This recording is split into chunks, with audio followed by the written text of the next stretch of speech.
Good afternoon, everyone, and welcome to this afternoon's NCVO webinar that we're pleased to host in partnership with our trusted supplier, Zurich Insurance.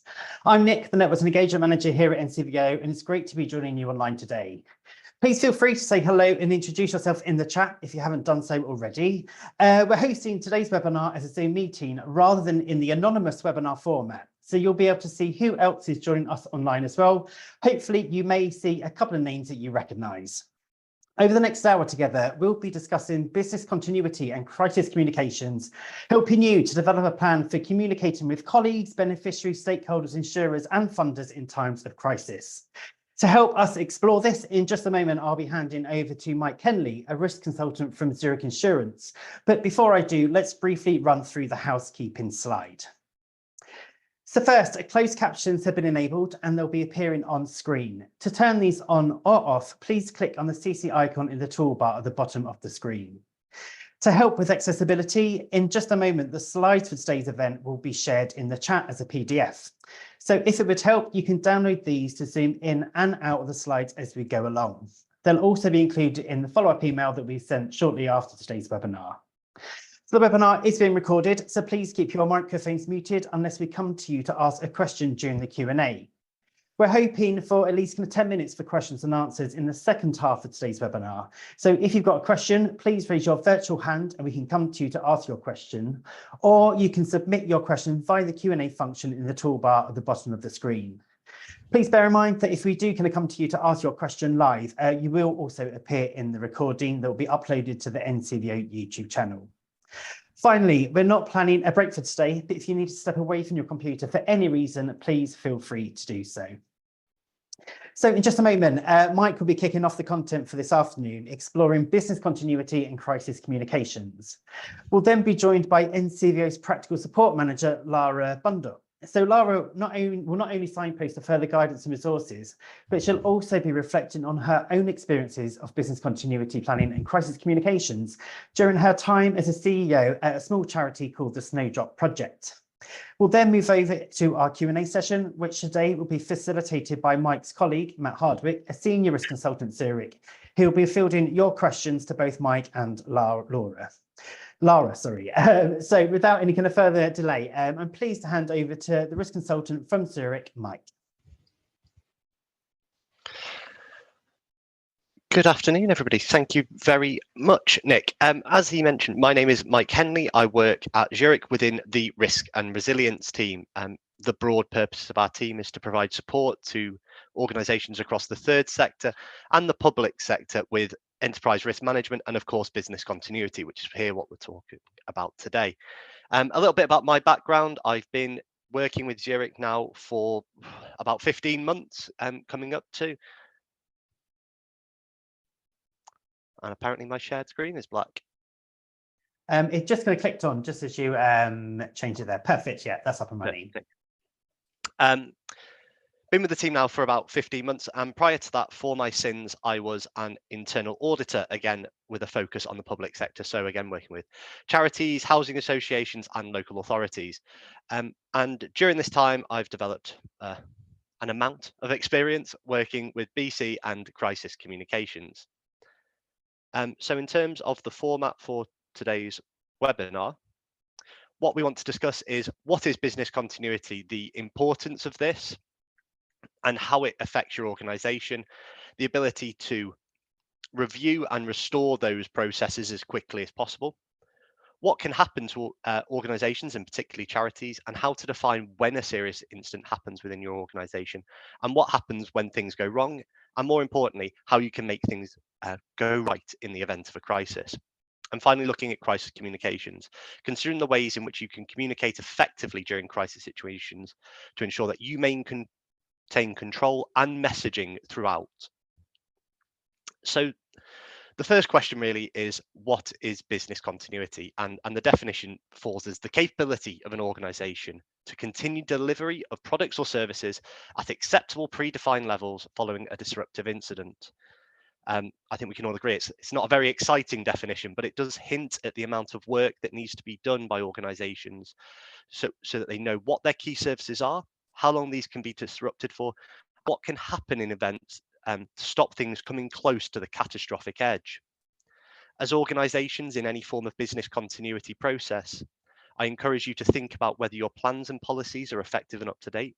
Has your plan been tested in anger? Have you exercised this? Have been business impact analysis been conducted to view those impacts over time and identify the prioritized services or activities that you take? So as in the business continuity framework, there will be one, sometimes more than one plan. And I wanted to touch briefly on what these plans should be. I've come up with a small acronym that I think encompasses the 4 key points. CAM. The plans need to be current, and by this I mean the plan needs to be reflective of your current circumstances, or when you come to use it, it won't be useful. It's no good having a plan that was fantastic 5 years ago that is now out of date with irrelevant information or the wrong services attached to it. The plan needs to be accessible. Do the people who need that plan know where they can find it? If they don't, again, you may as well not have a plan. It needs to be readily available and communicated out to key staff. The plans also need to be adaptable. And what I mean by this is, do they have the ability to flex to any situation? We don't want these plans to sit there and operate at 150 pages long, because that doesn't make them adaptable. What they need to be able to do, you need to be able to slot it into the crisis that's happening to allow you to recover those key services as fast as possible. And finally, it needs to be manageable. The plan doesn't need to be that 80 to 100 pages long, nor should it just become a dumping ground for information. The plan needs to actively support you in a continuity situation. Only relevant and helpful information should be included here. When you have your plan, it should help you set that drumbeat, that battle rhythm, so that when you're trying to get through the crisis, there is no ambiguity. It allows you to get straight into doing the things that are important, which is recovering key services and making sure that you can get those services back up to a minimum level of service as quickly as possible. So what exactly can happen to organisations and charities? There's a few pictures here which sort of highlight the last 18 months of dramatic change, I think, which we've seen. We've seen adverse weather in terms of drought, we've seen floods, we've seen fires, we've seen infrastructure issues, cost of living crisis, finances. All of these can have an impact on your organisation. And it's important to be in a position to not just adapt to the events that are happening, but also to be able to put yourselves in a position to communicate effectively and identify when serious incidents are taking place. Otherwise, we end up just being reactive and firefighting literally and metaphorically. And what this means is that we're not proactively thinking and being able to move forward. Instead, we find ourselves constantly on the back foot and having to defend ourselves from the ever growing barrage of new and emerging risks and events that are coming forward. So how do we define a serious incident? What have you as an organisation done to know when to enact your plans if you've not defined what serious is? I've put down 4 key triggers there. Have you defined what a serious incident is? Does it mean a large financial loss, a loss of one or more services, a loss of people, are lives at risk, or is it a combination of all of those things? What are your triggers and red lines? You may think of these in terms of things like maximum tolerable periods of disruption. At what point does a service or an activity fall over?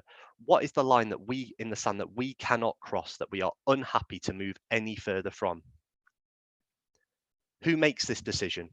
Is this the decision of your CEO, your business continuity lead, the head of service, or can anybody make this decision? It's important that information is disseminated effectively around your organization, because otherwise what happens is a lot of finger pointing at the point of a crisis and no actual decisions needed to be made.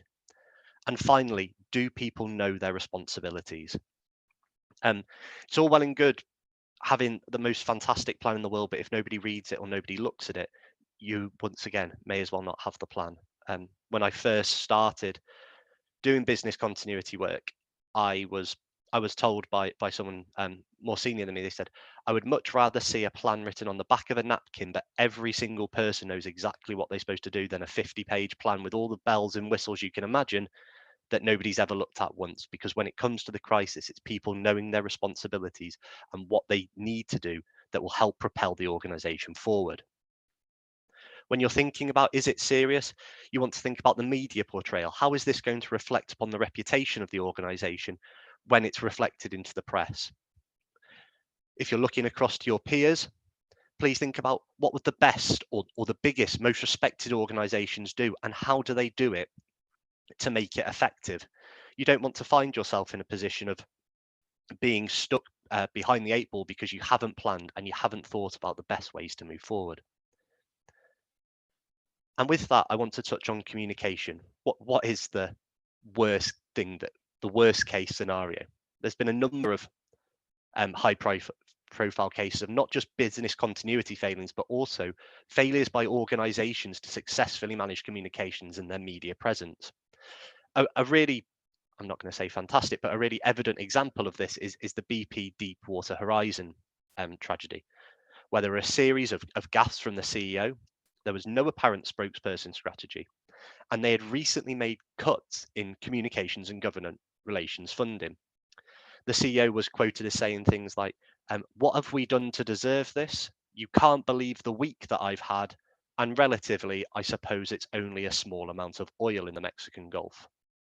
None of this did their media presence any good. There was little credit that they already had in the bank following incidents that had taken place in Texas and Alaska, so they were already on the back foot here. The cuts had in communications and government relations funding left them with little opportunity to rebuild the trust and relationships that they had damaged after the above incidents. And more importantly, all of the gaffes overshadowed an amazing engineering response that was taking place to the spill. It was an absolute car crash. They could have focused on the fantastic engineering response, taken responsibility, and moved forward effectively. But instead, what happened was the CEO was overexposed, didn't appear to have had effective media training, or hadn't taken any regard of the media training they had taken. There are key points here surrounding the training for key staff in media-facing work, particularly the CEO. Within your organization, you might think, does it have to be the CEO who takes this responsibility on? From a public perception point of view, when organizations find themselves in tricky situations, the public wants to see the CEO. At the end of the day, the buck stops with them. They're responsible for the company. If they are not in front of the media, it leads to people thinking, well, if you can't face the media and own up, how can you take the large bonuses? How can you take the big pay? And how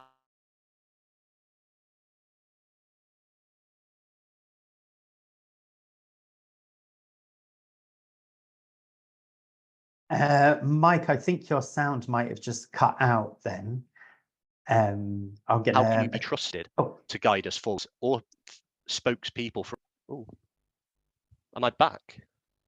Hello. You are back. I'm just going to caught up with you a little bit there, but I think we're okay now. Where was I at? How could you trust people to? How can you trust CEOs to run organizations when they are not willing to face the public when things go wrong? The underlying point here is, when we have media facing people within our organization, there needs to be effective training as well as support and preparation before letting people run loose onto the media. You don't simply just let people go. You want to be able to control the narrative and get it done correctly the first time. This was shown to great effect by the Kegworth air disaster crash. This happened some time ago, but is still used as a fantastic example of how to effectively address the media and move forwards. When the air disaster had happened, the CEO did not have full information around the crash, but he spoke compassionately and from the heart. He did not shy away from the responsibility, and actually, as a result of his speaking, BM grew as a business until it was acquired by BA later on. He had to work effectively to ensure that his words were touching and moving forward. He used things such as saying, these are my people, these are my employees, and I will take responsibility for this. And he appeared to have taken note of any training he had taken, which made the interview come across as compelling. It's incredibly pressured to work in front of the media, even if you are the most experienced CEO and spokesperson. We now work in a world of sound bites, and without training, it can very quickly become a trial by media, and even worse, social media, where the smallest things can be taken out of context. So the lessons learned here are communications are sometimes more important than the detail of the crisis. Speak compassionately, but speak honestly. There's no hiding place, and there is little time to decide what to say. So by this, we want to focus on the fact that you can't shy away from the limelight. The public will find out, particularly in today's rampant media. Being human beats being right. At the heart of everybody, we want to see someone being honest and reflective, and people are quite willing to, if not forgive, understand in these organizations. You do have to say something, but it must be the right thing and said in a way that evokes sympathy and support. Don't rush out to face the media if you're not sure what you're going to say. I'll touch on a little bit later the golden hour. It's viewed that you have 1 hour to get your media presence right and say the first thing. So don't be in a rush. Use that golden hour to move forward effectively. Effective media management allows us to not only work with the public, but also help us with our stakeholder engagement. I'm sure many of you have seen a graph somewhat like this before of stakeholders with high power, low interest, high interest at the top, and then low power, low interest, and low power, high interest at the bottom. What we want to do here is think about who these stakeholders are. Do we have corporate stakeholders, staff, customers, service users, donors, partners, funders? Where do we lie with the media? Local, national, TV, radio. Some of you will have huge national presences, some will be more focused on the local. Each of these bring their own forms of relationship management. When we operate within our communities, have we thought about the neighbourhoods, the schools, the emergency services that may be affected by disasters? Do we operate heavily in the political sphere and will therefore have to consider the views of MPs, councillors, local and national government? And where do these belong in this 4-tier grid here? And when we know who are our high power, high interest stakeholders, we can then work to effectively manage them. It can be best practice to advocate for a log and learn strategy. So when the stakeholders came in, who asked what was said in reply, what coverage resulted in that, and when you'd given the response, how did the stakeholders react? So therefore, any potential issues that are raised or any things that haven't quite gone as planned can be moved forward as lessons learned for the next potential disaster that takes place. When we move into crisis management, I've tried to distill this down to 5 key points. And the first one is have a plan. We've touched on the plans a little bit before there. It's important to have a plan to know who's doing what the responsibilities are, and how we move forward. We need to have front foot communication. We don't want to wait for the barrage to come to us. We can use that golden hour, but then we need to have a way of ensuring that we are in constant communication and controlling and moving the narrative forward. We want to use all avenues available to us. So how can we get in touch to the people that matter to us as an organization? Social media, it can make or break organizations in times like this. So I'll touch on that very briefly. And feedback and evaluation. When all is said and done, are we getting the lessons learned played back to us so that we can continue to develop as an organization? So what does a good plan look like in relation to communications? Define what a crisis looks like and when the plan should be invoked, and who has that responsibility for doing that? Who's able to do that? Who sits within the crisis communications team, and what are their responsibilities?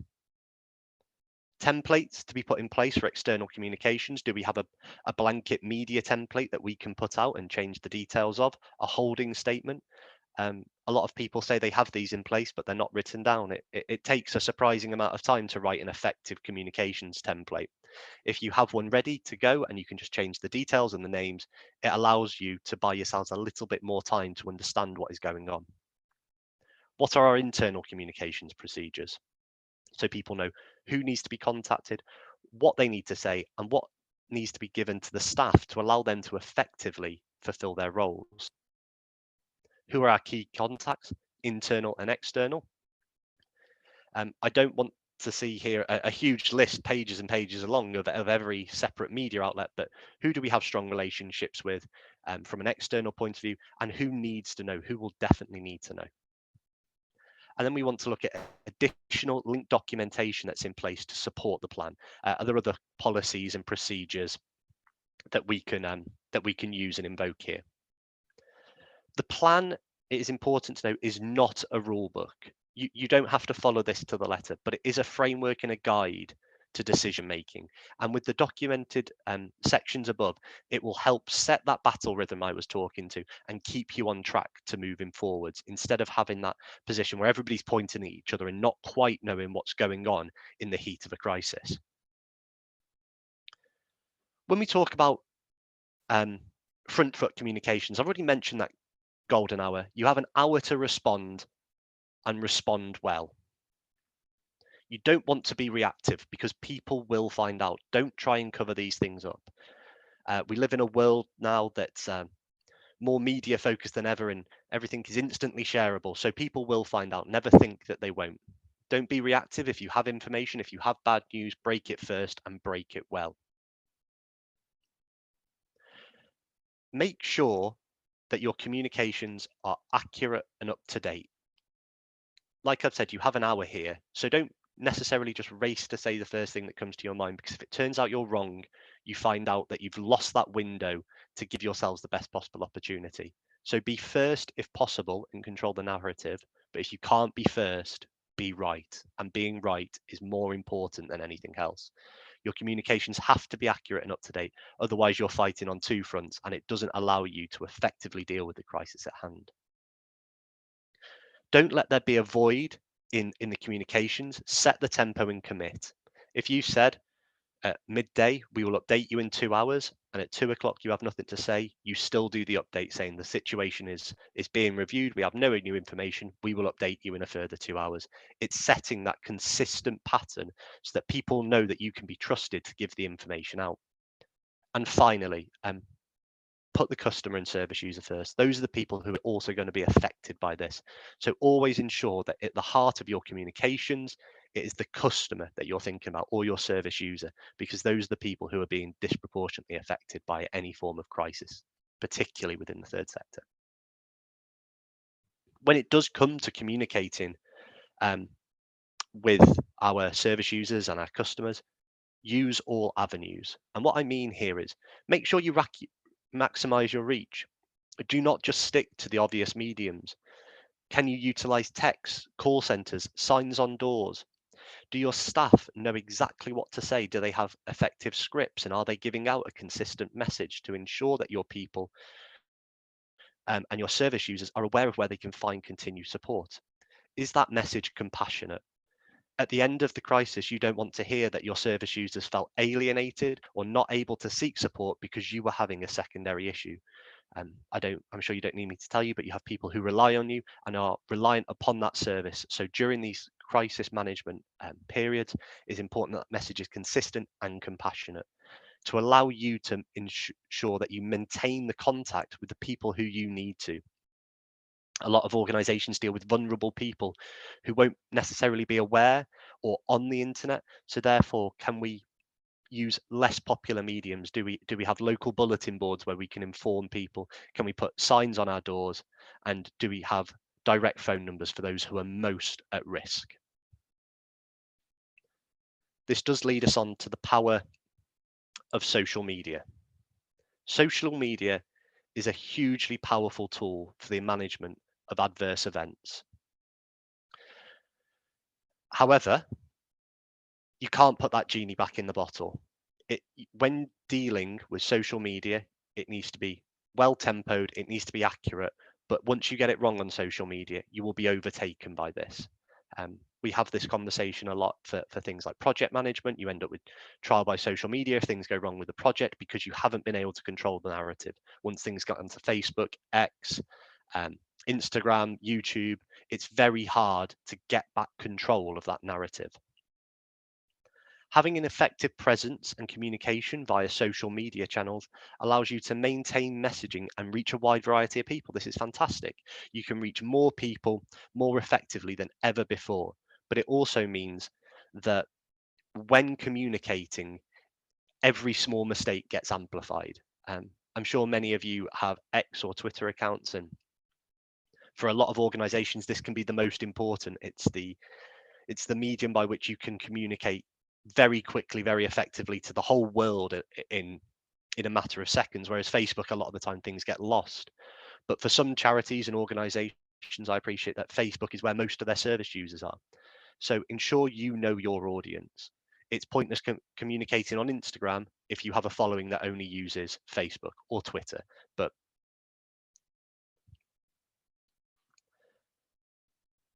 as we regularly rely on X, Facebook, Instagram, YouTube, Twitter to get our messages across, we need to ensure that the people who are operating these accounts are aware of the crisis communications platform. As we move forward, we don't want to give this permission or authority to just anybody. They need to be trained. They need to understand what they can and can't say. Are they allowed to respond to direct messages? And how do they respond? Who do they direct any complaints, queries, or concerns through to? Do they have scripts that they have to follow? And is your comms team aware of any additional resources that they're going to need to support in social media presence? And above all, the messaging needs to align with your overall communications plan.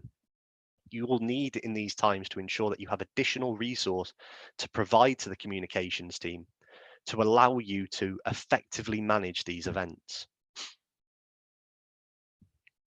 The final point within the 5 is feedback and lessons learned. At the end of the event, it is so important to talk to your teams and your people to gain feedback on how the process operated. It's all well and good thinking that we got through everything really effectively, we did fantastically well. But if you haven't spoken to the people, you will never improve that service any further. A really good example of this is during the COVID-19 pandemic, when we go to speak to organizations about organizational resilience and business continuity, and we work within business continuity testing. People often say, well, we got through COVID. COVID was all right. It all obviously works. And then you have to realize what happened during COVID was a very prescriptive set of events. The government came out, they told us what we couldn't do, what we should and shouldn't do. And therefore, it made it very easy for organizations because everybody was in it together and there was a central mandate. However, if you're in the crisis on your own, the only place you're going to get that feedback and lessons learned is from within the organization. Speak to your people, see if the plans are up to date. Does everybody know their responsibilities? You also need to speak to your service users and find out what can be improved here. There will always be things that we can change, update, move forwards with. If you're not speaking to your people and your service users, you're going to find that you're stuck, not moving forward, and you're going to end up with a plan that is outdated and not reflective of your organization. And the final point is to treat any crisis as a learning and development opportunity for your organization. Take what went well and develop it further. Take those lessons learned and build them back into your plans to help improve your organizational resilience. So the next time you find yourself in an adverse or crisis-based situation, you know for a fact that you've learned from the previous, and hopefully your response will be better and more effective this time around. Thank you very much. I think I'm going to pass back to Nick now briefly before passing you over to Lara. Perfect. Thank you so much, Mike, for that kind of overview of kind of crisis communication, that kind of framework that we can all kind of operate within. But I'm now really kind of pleased to be able to kind of hand over to my colleague Lara, who works in our kind of practical support team. But prior to joining us at NCVO, she was the CEO of a small charity called the Snowdrop Project. And small charities obviously can make up a vast majority of NCVO members. So it'd be great to hand over to Lara and hear her reflections around kind of crisis communications and business continuity planning. So Lara, over to you. Thanks, Nick. And Mike, thanks so much for that presentation. I think I was nodding very actively throughout a lot of that. So it's really nice because we've not done this presentation together, but a lot of what you've said is pretty much wrapped up in things that I'm going to reflect on. Just for context, I guess, of my previous job. So I set up the charity from scratch. So it had no turnover, and we were operating out of a broom cupboard in a church hall, quite literally. And then over the course of 12 years, grew that to just under £1 million turnover. We owned a 5-storey building.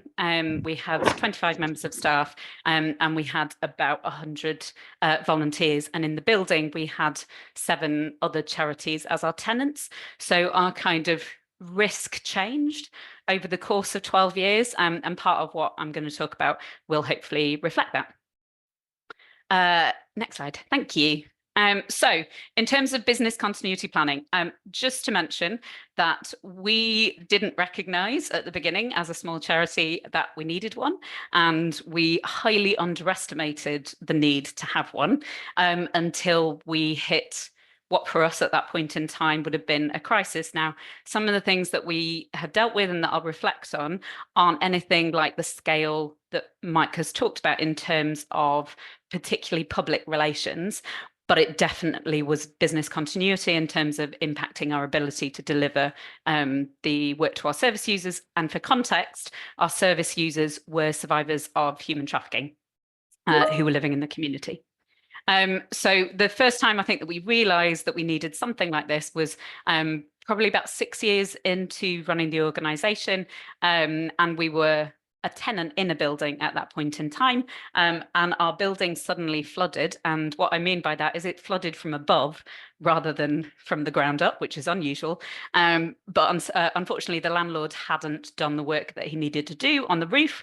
And so water just started pouring through our ceiling, through the light fixtures. We had a large community group in at the time. We had computers everywhere. The water was pouring in, and we had to evacuate the building immediately, and we had children in the building that we had to evacuate.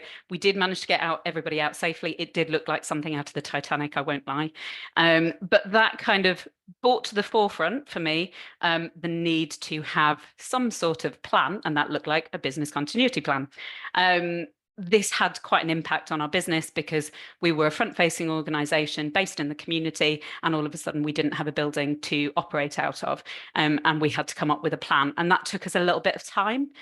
We learnt the hard way, and then when the pandemic hit, although I hear what Mike said about it, like having a prescriptive, we pivoted within 36 hours of being a building delivery organisation to being one that could deliver in a hybrid setting. We didn't stop any of our services. All of our service users were supported. We communicated with all of our stakeholders, and the Big Lottery and Lloyds Bank, who were 2 of our large funders at the time, reflected that it was one of the most effective and efficient turnarounds and responses to the pandemic that they'd seen from their grant holders. So having a plan really, really works. It was much better than our flooded building. So my couple of reflections. One is, and again, Mike talked about this, about making sure that it's current. So one of the ways that we did this is try to make sure that you have points for review. We made sure that this was in line with our policy schedule that went to the board in order to make sure that our policies were up to date. Hopefully everybody has something similar to that that goes to the board. And we had a similar kind of thing that made sure that the board reviewed and looked at our business continuity plan to make sure that it was up to date for the kind of year that we were operating in. The other thing to consider is when you have major service changes. So for us, those 2 big things was the purchase of a building. And the reason why that suddenly became a massive change to our crisis plan was because we suddenly had tenants that we had to think about. It wasn't just service users anymore, it was other organisations who were reliant on us providing a service to them. And we also had new stakeholders, such as our mortgage provider, that we needed to make sure if there was a crisis we communicated to.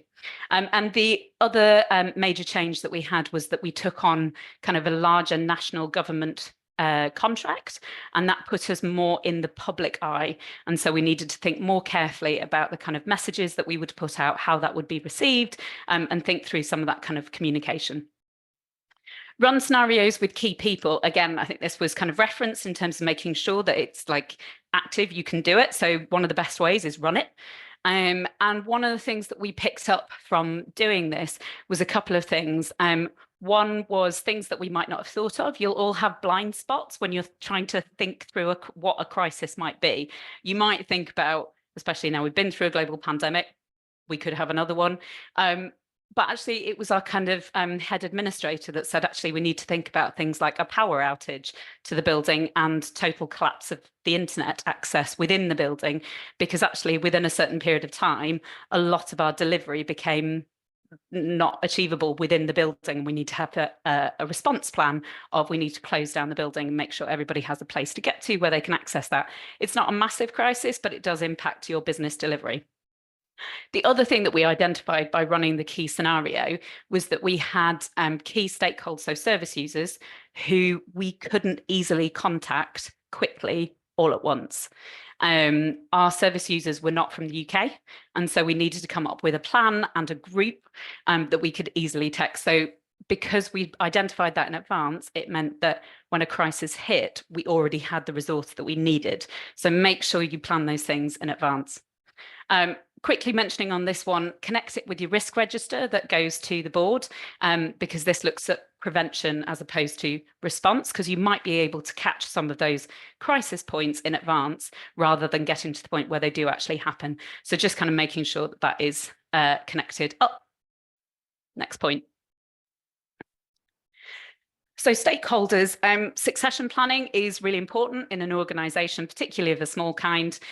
So have a think about making sure that you've got an index of who your stakeholders are and who their contact details are. You cannot plan for when a crisis is going to happen. You don't know whether your CEO will have just left and you'll have a new person in post. You don't know if your administrator, who's in charge of a lot of the kind of communicating with possibly service users, is going to be off sick. So make sure you have an easy access point to find all of those things. And in line with that, I think Mike's already mentioned this, possibly think about having a couple of scripts that you can use so that, again, if somebody's off sick, our communications team was about 1.5 people. So if one of those people is off sick, make sure you have some scripts so that somebody else could pick that up and respond. Internal stakeholders, communicate. Mike already mentioned about if you've said you're going to say something, but you don't have anything to say, still say something, even if it's, I'm sorry, we don't have an update. And that applies internally as well as externally. That was a big lesson for me. And that can go on for quite a long period of time. It might not just be 2 hours. It might be in 2 weeks' time, in a month's time, because your internal stakeholders are kind of constantly walking with you through that crisis. And in line with that, plan to support well-being. Your staff and your service users and your volunteers are probably going to be affected by the crisis. And so part of your business continuity plan should consider the well-being of the people who are going to be impacted by it. Do you need to put in some extra support for people during that period of time? And then smaller crisis, this isn't really kind of business continuity, but you do need to think about smaller crisis. And this is a great opportunity to do this when you're starting to have these conversations. So one of the things we did is we asked the service leads, we had 4 different departments, to think about what kind of crisis they might experience, and does their own department need to have a mini kind of business continuity plan or a crisis communication plan. So for example, one of the difficult things that happened during the time that I led Snowdrop is that we had a death in service. One of our service users sadly passed away, and we needed to respond to that in a crisis and a sensitive way. It wasn't necessarily something that other people externally would know about, but we needed to work out how to respond and how to deal with it effectively. So thinking about how that impacts different departments is really important. As the last slide, these are just places that you can go for support, guidance, advice within NCVO. So on our website, you can find advice on insurance and risk, which is the link there. You can also look at questions to consider when you're writing a business continuity plan. This was actually geared towards the cost of living crisis, but many of these questions can be applied in general to writing your plan. And then these are 2 kind of more delivery areas. So we deliver online help and guidance, and we also have a helpline that you can call if you want to talk through any difficulties. And if you scan the QR code, you can find that. And we also deliver consultancy, mentoring support, as well as some training in different areas of business planning. I think that's everything, Nick. Perfect. Thanks so much, Lara, for just kind of sharing your kind of experiences of being a CEO of a small organisation. And Chanel's just going to post the links to the things that Lara's just going to reference in the chat, but we'll also be including those links in the follow-up email as well. But for now, we've got 10 minutes or so to kind of answer any questions you might have. You can raise your virtual hand and we can come to you to ask your question live, or you can pop your question into the Q&A function, which you can open by clicking on the Q&A button in the toolbar at the bottom of your screen. But Matt, I'm handing over to you to now kind of facilitate the Q&A for the next 10 minutes. Yeah, thank you, Nick. And thank you both, Lara, for those that insight that you gave us. And you know, those sorts of stories are always more powerful than listening to the theory and how it all goes. It brings it all to life. So really appreciate that. And Mike, thank you. And you know, pulling that content together, delivering it, and sharing some of those key messages is really useful. We have had a couple of questions that have come in, and actually, I think perhaps Mike might come to you first, perhaps for an answer, and then. But Lara, I'm interested, just perhaps again feeding in some of your own experiences, perhaps around some of these questions. There's likely to be some insight there. So social media as was a presence in both of what you were both saying, both in terms of how to deal with it, in terms of being proactive. Have you got any advice for responding potentially? So in light of an incident, we may have keyboard warriors, people might be seeking out trolling, maybe trying to antagonize a situation or trying to provoke responses potentially. I suppose, Mike, from a theoretical point of view, you got any additional advice around utilizing social media and perhaps in that responsive nature to requests that come in and people to try and access into the organization? And then Lara, welcome your thoughts in terms of your own experiences of whether you had that yourself and what, whether it was, again, trying to react and trying to deal with things on the hoof. Again, I'm interested here, but Mike, welcome thoughts that you might have. Yeah, thanks. I think the important thing to realize is that social media is such a powerful tool and is fantastic as it can be for organizations at getting their message across. It sort of has that equal and opposite reaction of can also be the downfall.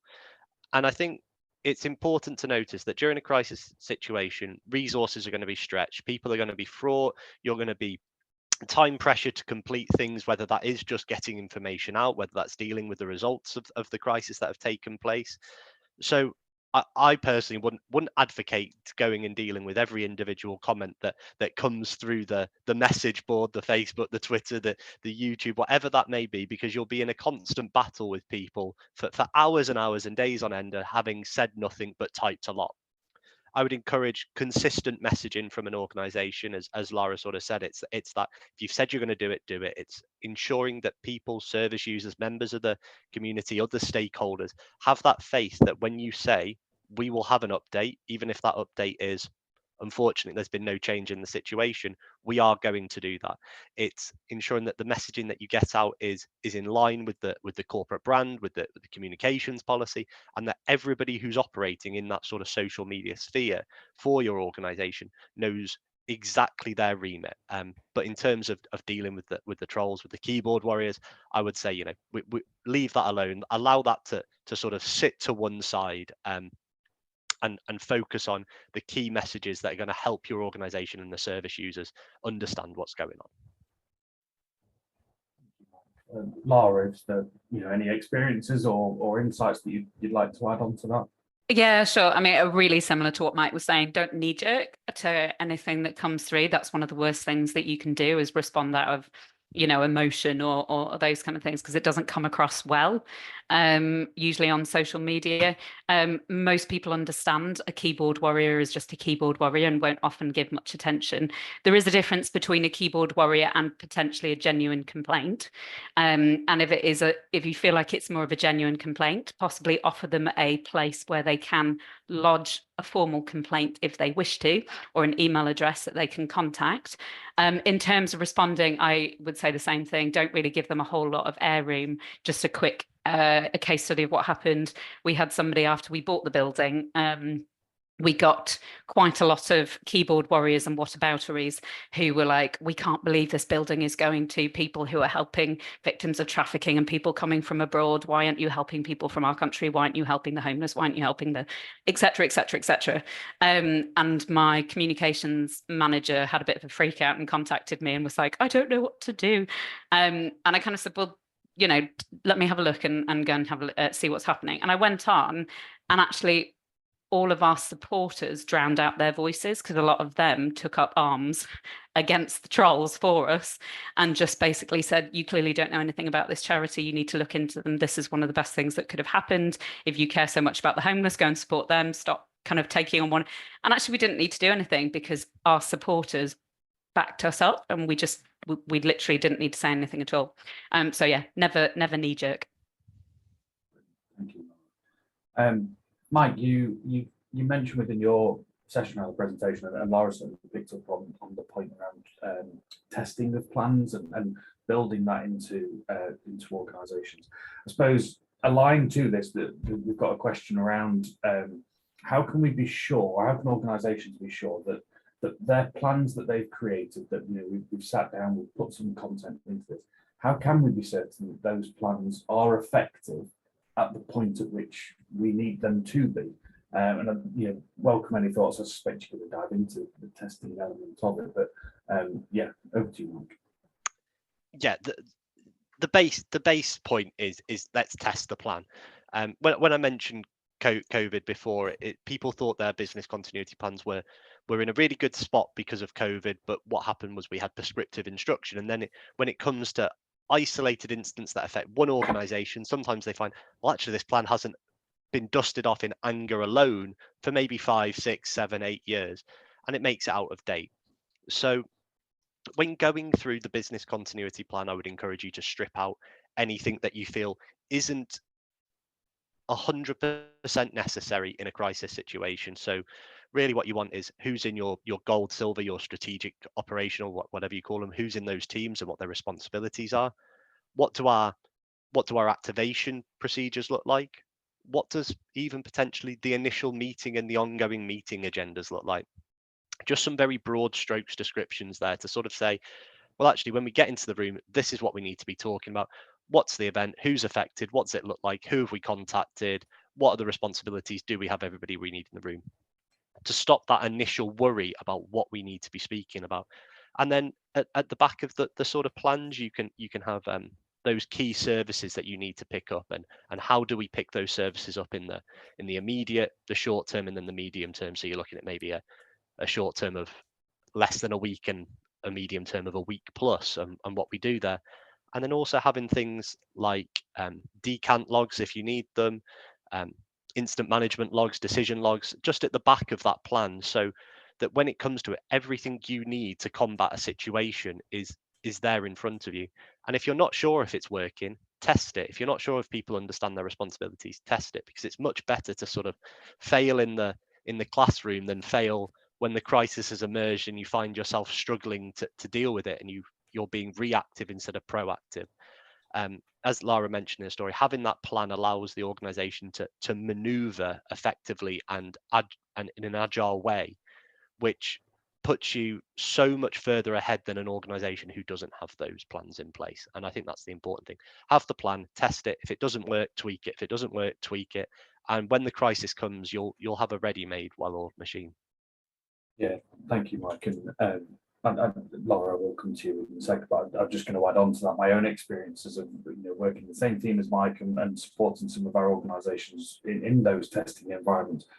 That failing in the classroom is a really key point. And one of the beauties of testing is you can throw in hypothetical scenarios. So you can say, okay, right, we've now dealt with this test, but what would we do if the CEO was on holiday and we couldn't get them? And then what does that change within the plan? You need that degree of agility and resilience into it. So yeah, that was just a point I was throwing. But Lara, welcome your own experiences or any additional comments that you want to throw in beyond what Mike said. No, I think everything that both of you said is spot on. In terms of make sure that you have one is like I said, I learned the hard way. Test it. I mean, in an ideal world, because I know how stressful it can be and how many things get in the way and business as usual kicks in, put a date in the diary, just a random date once a year that is scheduled out for business continuity testing, and you invite all the key people to that. And so then it's a non-negotiable in the diary, and you make sure you do that every year. So that's, I guess, one sort of practical in terms of the testing. And the other thing to kind of say is, once you've got into the crisis and you're handling it and you're following your business continuity plan, also just to say, you are already going to be on high alert, you're going to be responding, you're going to be doing those things. Remember to have some levels of grace for yourself, because you're not going to please everybody. You're not going to get it 100% right. It is a crisis. It's okay to, I think one of the slides that Mike shared was like, it's important to be human and not always right. And so showing that humanness in the situation, that you are human and trying to get your organization through a crisis, is super important. And just off the back of that, in terms of well-being, if you are a CEO and you are thinking about that in advance, make sure that you have someone that you can talk to outside of your charity, not even on the trustee board, where you can just debrief and go, oh my goodness, this is really hard, because it'll be hard. And it's really important that you have those safe people that you can talk to, and then reflect. Kind of as Mike's already said, once you've gone through it, reflect, get input, get insight, change your business continuity plan in sight of that, because you probably won't just face one crisis. Yeah, thank you, Laura.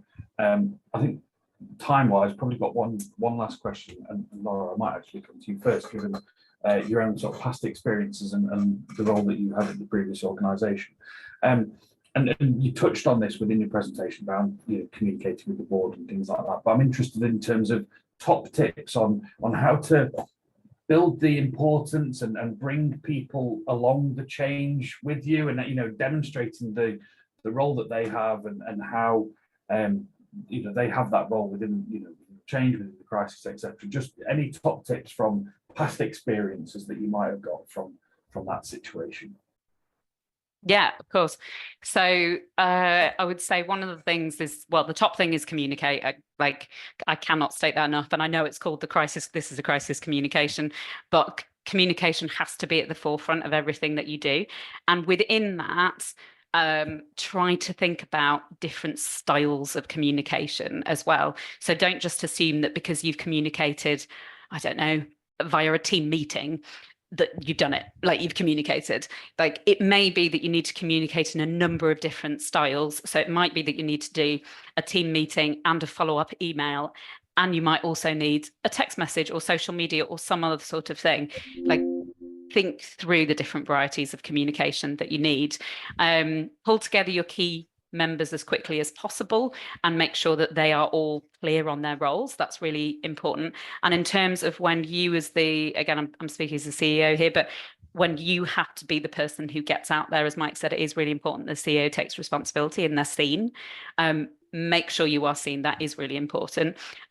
People in a situation of crisis do look to somebody to lead them through it. And so it's a careful balance of being confident that we can get through this and communicating that so other people don't go into a massive panic, but showing your humanness in terms of, this is the plan, I'm confident we can get through this, bear with me as we navigate this, we're working together as hard as we can. And then similarly, one last thing is make sure there is communications channels available in both directions, so that you can communicate to them, but also you can take communication from staff members, or that there is an avenue for service users to be able to communicate back to you, and take that graciously, kind of humbly, because they will be seeing things that possibly you aren't seeing at the top. So make sure you're open to feedback during that period of crisis in some way. That's really insightful. Nick, in the interests of time, shall I hand it back to you to sort of thank you and wrap us up? But certainly from mine and Mike's point of view, I really appreciate the opportunity for allowing to come along today. Absolutely. Thanks so much. And thanks for everyone for submitting your kind of questions. And to Lara and to Mike, thank you for such kind of practical responses as well. So that almost brings us to the close of today. But before we go, my colleague Chanel was about to launch a 2-question snap poll that will appear on your screen any second now to get your initial thoughts on how you found today's webinar. If you'd like to provide some additional feedback, a short survey will appear in your browser when you leave this meeting.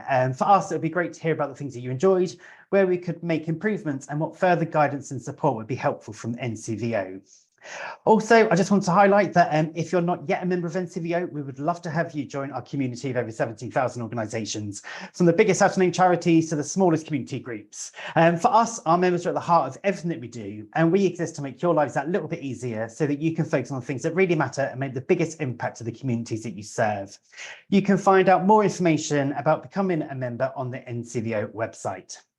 So before we sign off, on behalf of Lara and colleagues at NCVO, I'd like to give a special thanks to Mike and to Matt for their time and their expertise today.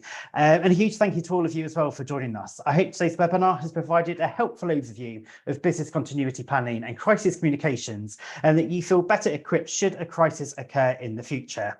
Again, please spare a couple of minutes to share your feedback with us as you leave. But for now, enjoy the rest of your day, and we look forward to seeing you again in the near future.